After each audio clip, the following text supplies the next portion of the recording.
నమస్కారం, SRTV news కి స్వాగతం. హెడ్లైన్ చూద్దాం.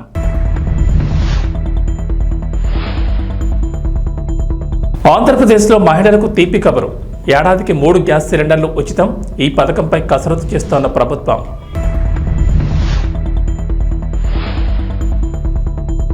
సైబరాబాద్ తరహాలో మరో నగరం, 4000 ఎకరాల్లో నిర్మాణం, ముచ్చెర్ల ప్రాంతంలో ఏర్పాటు.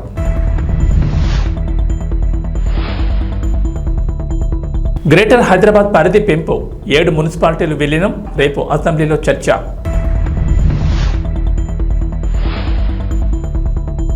తెలంగాణకు రెయిన్ అలర్ట్, పలు జిల్లాల్లో వర్షాలు, ఎల్లో అలర్ట్ జారీ.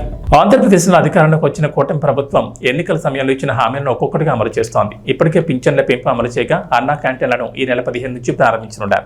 అయితే సూపర్ 6 పథకాలకు సంబంధించి ప్రభుత్వం కసరత్తు చేస్తున్నట్టు తెలుస్తోంది. ముఖ్యంగా మహిళలకు ఇచ్చిన హామీల అమలుపై ఫోకస్ పెట్టారు. ముందుగా ఉచిత బస్సు ప్రయాణం ఆగస్టు 15 నుంచి ప్రారంభించాలని భావిస్తున్నారు. ఇప్పటికే దీనిపై కొందరు మంత్రులు ప్రకటన కూడా చేశారు. అలాగే ఆడబిడ్డ నిధికి సంబంధించి కూడా ప్రభుత్వం కసరత్తు చేస్తున్నట్లు సమాచారం. ఈ హామీలతో పాటుగా మహిళలకు ఇచ్చిన మరో హామీ ఏడాదికి 3 ఉచిత గ్యాస్ సిలిండర్లు. ఈ పథకానికి సంబంధించి ప్రభుత్వం విధి విధానాలు రూపొందించే పనిలో ఉన్నట్లు తెలుస్తోంది.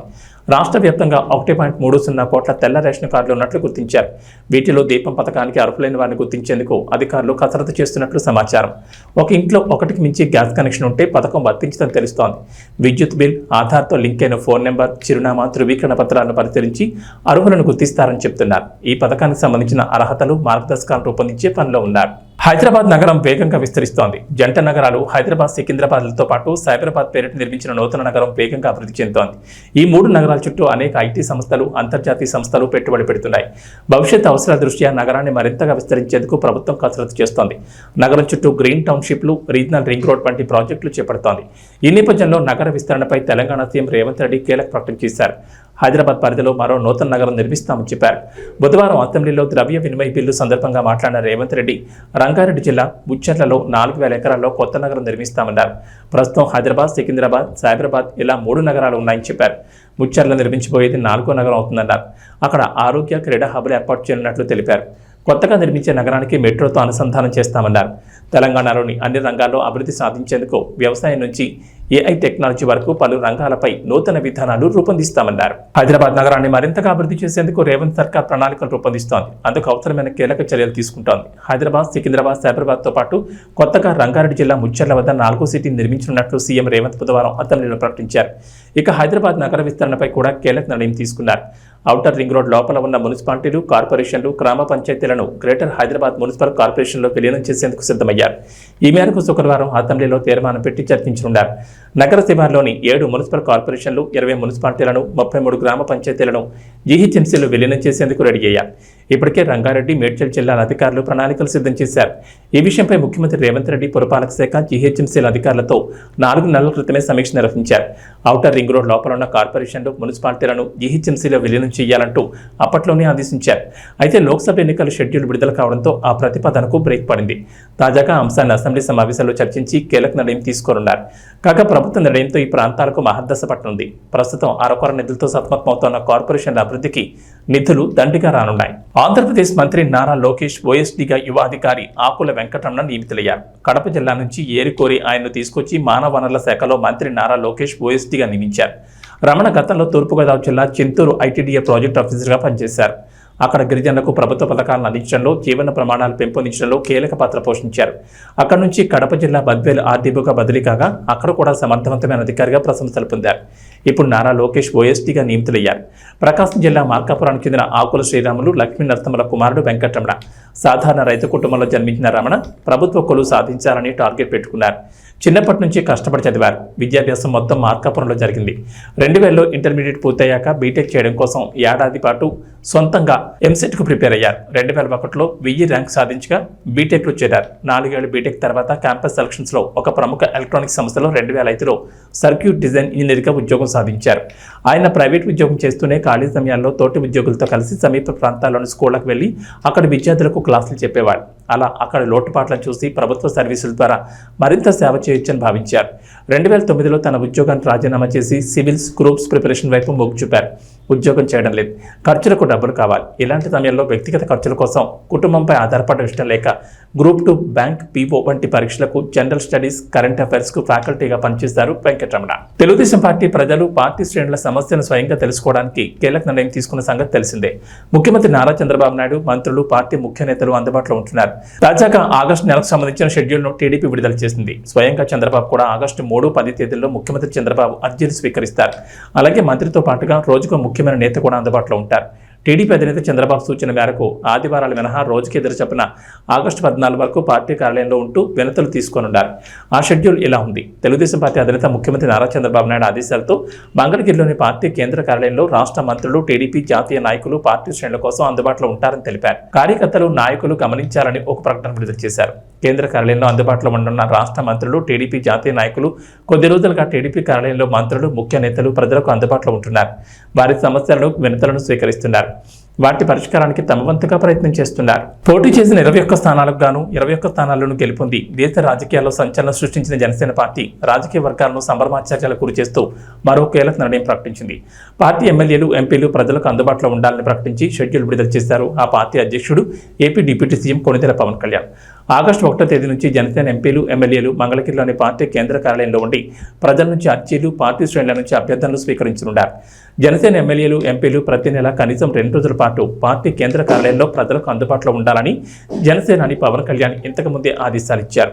ఎమ్మెల్యేలు, ఎంపీలు పార్టీ కార్యాలయంలో అందుబాటులో ఉండి ప్రజల సమస్యలు, వారు ఎదుర్కొనే ఇబ్బందులు విని పరిష్కారాలు సూచించాలని పవన్ కళ్యాణ్ ఆదేశించారు.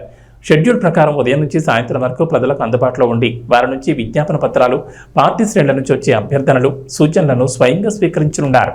అర్ధరాత్రి వాళ్ళకి 12 అయినా కానీ 11 అయినా కానీ ఆ ఎండలో మండుటెండలో నిలబడి మధ్యాహ్నం నుంచి వాళ్ళ క్యూలు వాళ్ళకి వంతు వచ్చే వరకు అలా నిలబడి మరి ఓట్లేసారు. అంటే ఇవన్నీ చాలా చాలా బాధ్యతనిచ్చాయి. అలాగే ఈరోజు మనం మాట్లాడుకున్నప్పుడు కూడా రేపు మన పవర్ షేరింగ్ ఏంటి ఇవన్నీ కూడా మీకు తెలియజేస్తాను. ఇది మన ప్రతి ఒక్కరికి నా ఉద్దేశం మనందరం అందుబాటులో ఉండాలి. అది మీరు మనందరం కలిపి ఒక సమిష్టిగా ఒక నిర్ణయం తీసుకుందాం. ఒక కమిటీగా ఏర్పడి ఎన్ని రోజుల్లో మనం నియోజకవర్గంలో అందుబాటులో ఉండాలి. అలాగే ప్రభుత్వానికి సంబంధించి సమస్యలకు సంబంధించి ప్రజలకి ఎంతంత ఏ అవసరాలు ఉంటే మనం ఎలా అనుసంధానం చేసుకోవాలి మిగతా మన ఎన్డీఏ పార్ట్నర్స్ తోటి. అలాగే కేంద్రంలో ఇప్పుడు మనకి చాలా చోట్ల మన నియోజకవర్గాల్లో బ్రిడ్జ్ ఒక్కోసారి ఓవర్ బ్రిడ్జెస్ కానీ ఇవన్నీ కేంద్ర పరిధిలో ఉంటాయి.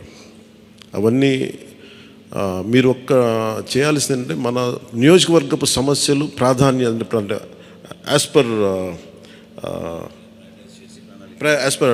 ప్లీజ్ ప్రయారిటైజ్ చేసి మనం కొన్ని కేంద్రం ద్వారా జరిపించాల్సినవి ఉంటే అది చేద్దాం. అలాగే ఇది మనం దేనికోసమైతే నిలబడ్డామో, మాట ఇచ్చామో వాటికి నిలబడతాం. అలాగే పాలకొండకి మనం వెళ్ళినప్పుడు అక్కడ ఏనుగులు వచ్చి పంట పొలాలు ధ్వంసం చేస్తాయి. ప్రతి చిన్న చిన్న సమస్య. అలాగే irrigation projects, minor irrigation projects వీటికి చాలా తక్కువ నిధులతోటి 20-25 కోట్లతో అయిపోయే పనులు చాలా ఉన్నాయి. అండ్ మేజర్గా మన ఎలక్షన్స్లో మనం చెప్పింది విద్య, వైద్యం, ఉపాధి, సాగునీరు, తాగునీరు అండ్ లా అండ్ ఆర్డర్. ప్రజల మాన ప్రాణ ఆస్తుల సంరక్షణకి మనం చాలా చాలా జవాబుదారీతనంగా ఉండాలి. అలాగే మనకిచ్చింది ఇది ఎందుకంటే నెక్స్ట్ జనరేషన్ వచ్చింది, అది మనం అందరం అర్థం చేసుకోవాలి. పాత తరం రాజకీయాల్లాగా కూర్చోబెట్టి మనం పవర్ని ఎక్సర్సైజ్ చేస్తామంటే కుదరదు. ఎందుకంటే ప్రజలు ఎంత మద్దతుగా నిలబడ్డారో వాళ్ళు అంతే బలంతో మనం నిలదీయగలరు. అది మనం దయచేసి మర్చిపోతుంది. నాతో సహా నేను మర్చిపోదాన్ని. అందుకని లెటర్స్ బి వాళ్ళు ఒకసారి కోపంతో ఒక మాట మాట్లాడినా అసహనంతో అది మనం భరించాలి తప్ప. అలాగే విమర్శించేటప్పుడు కూడా దయచేసి అది పర్సనల్ అటాక్స్ ఎవరికి వెళ్ళకండి. వాళ్ళని మీరు చూశారు కదా, పోయినసారి ఆయన గత ప్రభుత్వాన్ని హ్యాండిల్ చేసిన ముఖ్యమంత్రి గారు ఎన్ని మాట్లాడి నేను ఎందుకు స్పందించలేదు వ్యక్తిగతంగా అంటే అది ఆ ప్రెసిడెంట్ ఆపేద్దామని మనం ఎక్కడ చేయాలి. అలాగే పార్టీ ఒకటి మనందరం చేయాల్సింది ఒకటి టైమ్స్, ఒకటి పంక్చువాలిటీ, సరైన సమయానికి రావడం. మీరు కావాలంటే గంట ముందు రండి. నైట్ 1:30, 2:30 అని పడుకునేటప్పటికి. ఎందుకంటే ఇది మనం 5 సంవత్సరాల కాలాన్ని ఎంత సద్వినియోగం చేసుకోగలం దాని మీద ఆధారపడి ఉంటుంది భవిష్యత్తు. దయచేసి మనందరం నియమావళిని పాటిద్దాం. కొంత మనలో కూడా మనం వన్స్ ఇన్ ఎ వైల్ మనందరం కూర్చొని మేబీ ఓవర్ లంచ్ ఒక ఈవినింగ్ ఒక చాయ్ పే చర్చ అలాగా ఏమేం చేయాలి. అలాగే మనం కూడా కొంత కలుపుగోలుతనం చూపించాలి మిగతా పార్టీలు, మన ఎన్డీఏ కానీ బీజేపీ, మన మీద ఎన్డీఏ పార్ట్నర్స్ అందరికీ కూడా. అంటే మనం ప్రత్యేకించి మనం ఎక్స్క్లూజివ్గా ఉండకుండా అందరితో మమేకం అవ్వాలి. అట్ ద సేమ్ టైం మనం నాట్ లూజింగ్ అవర్ ఐడెంటిటీ. అందుకని ఇవన్నీ దృష్టిలో పెట్టుకొని ఇప్పుడు మనం ఢిల్లీలో మనం చేసినట్టుగా మన ప్రధానమంత్రి గారి పేరుని నన్ను కూడా ప్రతిపాదించినట్టుగా ఈ రోజున రాష్ట్ర ఎన్డీఏ నాయకులు మనం ఎన్నుకోవాలి. మీ అందరికీ ఇంకొక మారు ధన్యవాదాలు తెలుపుకుంటాం. Thank you. జై హింద్. కేంద్రం వందే భారత్ ట్రైన్లను ప్రతిష్టాత్మకంగా తీసుకొచ్చిన సంగతి తెలిసిందే. ప్రయాణికులు మెరుగున ప్రయాణం అనుభూతినిచ్చేందుకు అత్యంత వేగంగా గమ్యస్థానాలకు చేరుకునేందుకు ఈ ట్రైన్లు అందుబాటులోకి తీసుకొచ్చారు. హైస్పీడ్తో చాలా తక్కువ స్టేషన్లలో ఆగుతూ ప్రయాణికులను గమ్యస్థానాలకు చేరుస్తున్నాయి. తెలుగు రాష్ట్రాల మధ్య 2 వందే భారత్ ట్రైన్లు పరుగులు పెడుతున్నాయి. సికింద్రాబాద్ తిరుపతి, సికింద్రాబాద్ విశాఖ మధ్య ఈ ట్రైన్లు పరుగులు పెడుతున్నాయి. ఈ నేపథ్యంలో తెలుగు రాష్ట్రాల మధ్య వందే భారత్ ట్రైన్లలో ప్రయాణించే వారికి సౌత్ సెంట్రల్ రైల్వే తీపి కబురు చెప్పింది. సికింద్రాబాద్ విశాఖపట్నం మధ్య రాకపోకలు సాగిస్తున్న వందే భారత్ ఎక్స్ప్రెస్ ట్రైన్ ఏపీలోని సామర్లకోట రైల్వే స్టేషన్లో హాల్ట్ను ఏర్పాటు చేశారు. గతంలోనే ఈ స్టేషన్లో హాల్ట్ ఏర్పాటు చేయగా దాన్ని 6 నెలల పాటు పొడిగిస్తున్నట్లు సౌత్ సెంట్రల్ రైల్వే తెలిపింది. ఈ స్టేషన్లో Vande Bharat express ట్రైన్కు regular halt లేదు. హాల్ట్ ఏర్పాటు చేయాలని ప్రయాణికుల నుంచి పెద్ద ఎత్తున డిమాండ్ వచ్చింది. ఈ నేపథ్యంలో ప్రయోగాత్మకంగా హాల్ట్ను ఏర్పాటు చేసింది. ప్రయాణికుల సంఖ్య ఎక్కువగా ఉండడం, గతంలో ఇచ్చిన గడువు ముగుస్తుండటంతో మరో 6 నెలలు పొడిగిస్తున్నట్లు సౌత్ సెంట్రల్ రైల్వే అధికారులు తెలిపారు. ఈ నిర్ణయం ఆగస్టు 3 నుంచి అమల్లోకి రానుంది. రైల్వే అధికారుల నిర్ణయం పట్ల ప్రాంతంలోని ట్రైన్ ప్రయాణికులు ఆనందం వ్యక్తం చేస్తున్నారు. తనపై నటి లావణ్య చేసిన ఆరోపణలపై సినీ హీరో రాజ్ తరుణ్ స్పందించాడు. తనపై లావణ్య చేసినవి ఆరోపణలు మాత్రమేనని, కానీ ఎక్కడ ఆధారాలు చూపించలేదన్నారు. లావణ్య తనపై ఆరోపణలు చేసినప్పుడు మీడియా ఆధారాలను ఎందుకు అడగలేదని ప్రశ్నించారు. తన దగ్గర అన్ని ఆధారాలు ఉన్నాయని తెలిపారు. తాను లీగల్గా వెళ్తున్నానని, తనకు భయపడాల్సిన అవసరం లేదన్నారు. లావణ్య పెట్టిన ఎఫ్ఐఆర్లో గర్భస్రావంపై కేసు ప్రస్తావన ఎందుకు లేదన్నారు. తాను తప్పించుకుని తిరగడం లేదన్నారు. ఈ కేసుకు సంబంధించి పోలీసులు తనకు నోటీసులు ఇచ్చారని, ఆ నోటీసులపై తాను స్పందించారన్నారు. తాను మనిషినేనని, అనవసర ఆరోపణతో తనకు బాధ ఉంటుందన్నారు. వాడలాగా తాను మీడియా ముందుకు వచ్చి మాట్లాడలేనన్నారు. మన మంచితనాన్ని ఆసరాగా చేసుకుని ఇలా చేస్తే బాధ వేయదా అన్నారు. ఆ బాధతో ఇన్నాళ్ళు బయటకు రాలేదన్నారు. తాను మామూలుగానే సెన్సిటివ్ అని, అందుకే బయటికి రాలేదన్నారు. తాను అలాగే ఇంట్లో ఉంటుంటే తన కుటుంబ సభ్యులపై కూడా ప్రభావం పడుతుందన్నారు.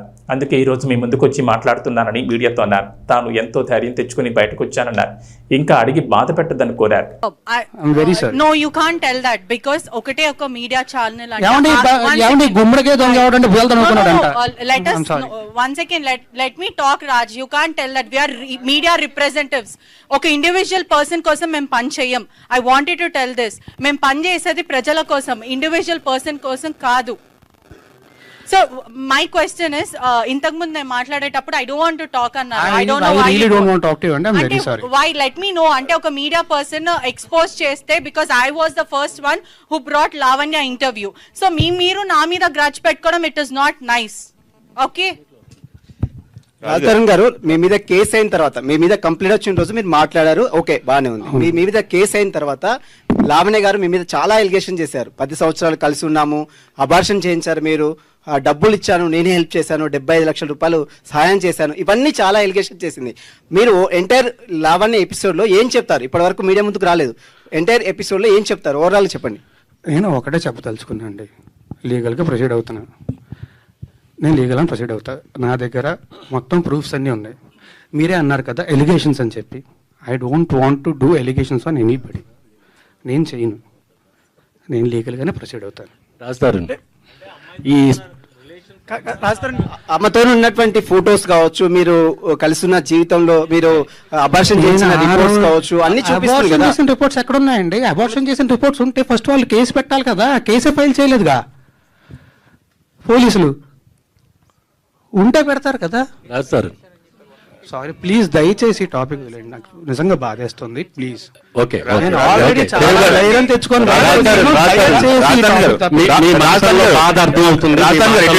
ఇటు ఒకసారి ఇన్ని రోజులు జరుగుతుంది కదా, ఇన్ని రోజులు ఎందుకు హైడ్ అయ్యారు? లేకపోతే ఎందుకు మీరు హైదరాబాద్ లో ఉన్నారా, లేకపోతే ఎక్కడికి వెళ్ళారు? హైదరాబాద్ లోనే ఉన్నా, ఎక్కడికి వెళ్ళలేదు. హైదరాబాద్ లోనే ఉన్నా. ఆబ్వియస్లీ బాధ చేసినాడు, బయటికి రావడానికి అదోలా ఉంటుంది. అంటే మీరు నేను చెప్పా కదా, అంటే మీ సెలబ్రిటీ హోదా డ్యామేజ్ అవుతుందని మీకు అనిపించలేదా? ఎందుకు సహనంతో వెయిట్ చేశారు? డ్యామేజ్ అవుతుందన్న భయంతోనే ఇన్నేళ్ళు ఆగానండి. ఓకే, ఆ హోదా డ్యామేజ్ అవుతుందన్న భయంతోనే ఇన్నేళ్ళు ఆగాను. ఓకే, లేకపోతే ఎప్పుడు బయటకు వచ్చేవాడిని కదా. రాజుతారని ఎక్కడండి? బాగుంది బ్రో, వినడానికి చాలా బాగుంది. Thank you very much. రాజుగారు ఇక్కడ కాదు, ఎంతమంది ఉన్నారు స్టేజ్ మీద, నేను ఒక్కడే దొరికి కాదు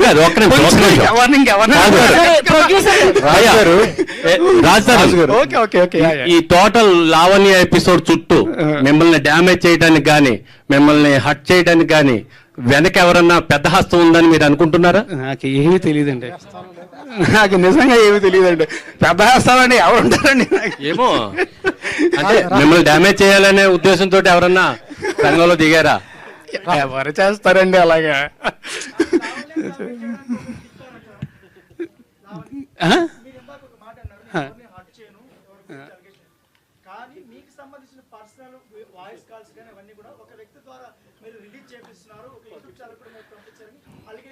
ఏమండి అలా నేను ఒకటి చెప్తా.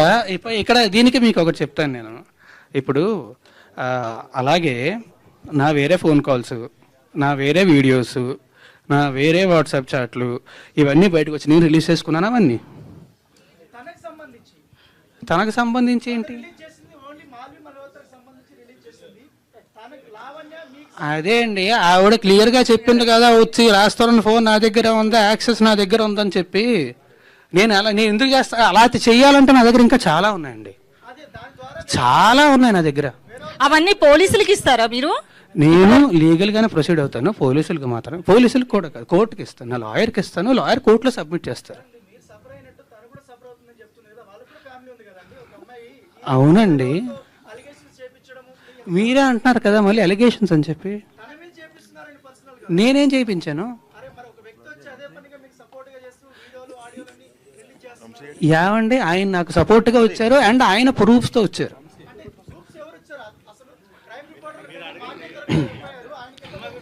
నాకేం తెలుసు, నా దగ్గర లేవు అవి. ఓకే రాజుగారు ఒకటి అంటే ఈ టోటల్ ఇష్యూలో మగవాళ్ళు కూడా బాధితులే, కానీ మగవాళ్ళే ఎలిగేషన్ చేయబడుతున్నారు. అంటే మీరు సెలబ్రిటీ కాబట్టి ఈ విషయం బయటకు వచ్చింది, చాలా మంది మగవాళ్ళు. కానీ అందులో కూడా కరెక్షన్ ఉందండి. అందరి గురించి అనట్లేదు, కొంతమంది మాత్రమే తప్పుడు కేసులు పెట్టే వాళ్ళు ఉంటారు తప్ప అందరూ అనట్లేదు. ఇప్పుడు మనకి ఈ ఉన్న సెక్షన్లో ఇవన్నీ కూడా దాన్ని అడ్వాంటేజ్ తీసుకొని తప్పుడు కేసులు పెట్టే వాళ్ళు ఉన్నారు తప్ప అది నిజంగా ఉపయోగపడుతుందని చెప్పి పెట్టారు. అది నిజంగా ఆడవాళ్ళకి ఉపయోగపడుతుందనే పెట్టారు. అండ్ ఆల్సో మనకు కూడా తెలుసు కదా, వీ నో ఎంత క్రైమ్ రేట్ ఎంత ఉంది, ఏంటని జరుగుతుంది మనందరికీ తెలుసు, ఖచ్చితంగా జరుగుతున్నాయి. సో అది ఖచ్చితంగా తప్పు అనట్లే, కానీ దాన్ని అడ్వాంటేజ్ తీసుకునే వాళ్ళు ఉన్నారు. అంటే ఒకటే, అంటే ఈ ట్రైలర్ చూసినప్పుడు అండి, ఈ షో రీల్ చూసిన తర్వాత మీ మాల్వి మధ్య చాలా మంచి ఇంటెన్స్ ఉంది, రిలేషన్ లా కనిపించింది. సో దాన్నే బేస్ చేసుకుని ఎలిగేషన్ చేశారా అనిపిస్తుంది బయట.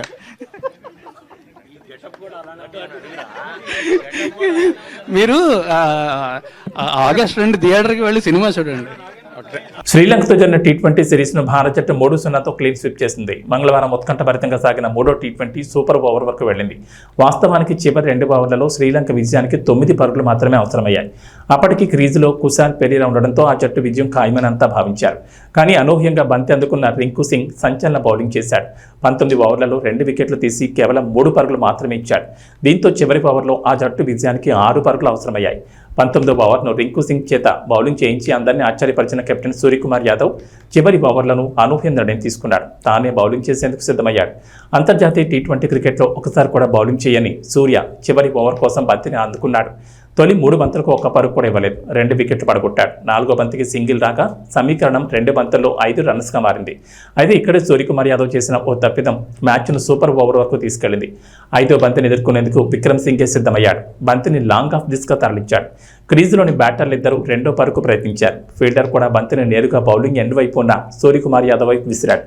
ఇక్కడే అసలు ట్విస్ట్ జరిగింది. సూర్యకుమార్ త్రోను కీపర్ వైపు విసరకుండా వికెట్లను గిరాటేస్తే మ్యాచ్ సూపర్ ఓవర్ వరకు వెళ్లేది కాదు. 1 పరుగు తేడాతో భారత్ మ్యాచ్ గెలిచేది. సూపర్ ఓవర్లో ఫస్ట్ బ్యాటింగ్ చేసిన శ్రీలంక 2 పరుగులకే 2 వికెట్లు కోల్పోయింది. ఆ తర్వాత తొలి బంతికే సూర్యకుమార్ 4 కొట్టి మ్యాచ్ను ముగించాడు. ఇక వాతావరణ విషయానికి వస్తే తెలంగాణను వర్షాలు ఇప్పట్లో వీడేలా కనిపించడం లేదు. గత 10 రోజులకు పైగా రాష్ట్రంలో ఎక్కడొక చోట వర్షాలు కురుస్తూనే ఉన్నాయి. దీంతో వాగులు వంకలు పొంగి పొర్లుతున్నాయి. జలాశయాలు నిండుకు నిండుకుండలా మారాయి. ప్రాజెక్టులు జలకళను సంతరించుకున్నాయి. అయితే నేడు కూడా రాష్ట్రంలో వర్షాలు కురుస్తాయని హైదరాబాద్ వాతావరణ కేంద్రం అధికారులు తెలిపారు. ఈ మేరకు పలు జిల్లాలకు హెచ్చరికలు జారీ చేశారు. ములుగు, భద్రాద్రి, ఖమ్మం, మెదక్, ఆదిలాబాద్, మంచిర్యాల, నిర్మల్, కామారెడ్డి జిల్లాల్లో భారీ వర్షాలు కురుస్తాయని చెప్పారు. ఈ మేరకు ఆయా జిల్లాలకు ఎల్లో అలర్ట్ జారీ చేశారు. ఇక తెలంగాణ వ్యాప్తంగా మిగిలిన జిల్లాలో ఓ మోస్తరు వర్షాలు కురిసే ఛాన్స్ ఉందని చెప్పారు. పశ్చిమ భారత్లో రుతుపవనాలు చాలా యాక్టివ్గా ఉన్నాయని వాతావరణ శాఖ అధికారులు తెలిపారు. గుజరాత్, కేరళ దగ్గర ద్రోణి ఉందని, అరేబియా సముద్రంలోనూ ఓ తుపాను సుడి ఏర్పడిందని చెప్పారు. వీటి ప్రభావంతో రాష్ట్రంలో 5 రోజుల పాటు వర్షాలు కురిసే ఛాన్స్ ఉందన్నారు. మధ్యాహ్నం 3 తర్వాత పశ్చిమ తెలంగాణ, సాయంత్రం 5 తర్వాత హైదరాబాద్ తదితర ప్రాంతాల్లో తేలికపాటి నుంచి ఓ మోస్తరు వర్షాలు కురుస్తాయన్నారు. పలు చోట్ల భారీ వర్షాలకు ఛాన్స్ ఉందని చెప్పారు. బలమైన ఈదురుగాలులు కూడా వీచే ఛాన్స్ ఉందన్నారు. గంటకు 30 కిలోమీటర్ల నుంచి 40 కిలోమీటర్ల వేగంతో గాలులు వేస్తాయన్నారు. ఉరుములు, మెరుపులతో పిడుగులు పడే అవకాశం ఉందని చెప్పారు. వర్షం కురిసే సమయంలో బయటకు రావద్దని అధికారులు హెచ్చరించారు. అత్యవసరమైతే తప్ప బయటకు వెళ్లొద్దని సూచించారు. ఏవీ బులెటిన్ విశేషాలు. నమస్కారం.